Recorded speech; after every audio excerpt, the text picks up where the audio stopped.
Друзья, всем привет! Мы приехали в деревню отдохнуть, а тут радушные соседи нанесли тыкву, яблоки. Ну как не снять тыквенную кашу с яблоками, а где яблоки, там и корица.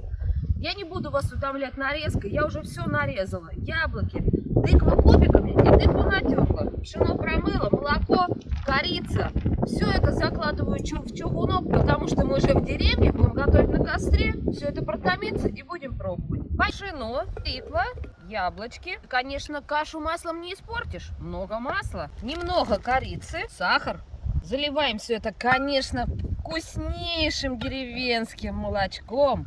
И отправляем все это в заранее подготовленный углетомит. Так, ну что, смотрим. Каша приготовилась. Ох, горячо. Давайте снимать пробу. Слушайте, бомбическая каша. Я ни разу не готовила. Сегодня первый раз. С яблоком и с корицей. Это очень вкусно. Я вам всем рекомендую.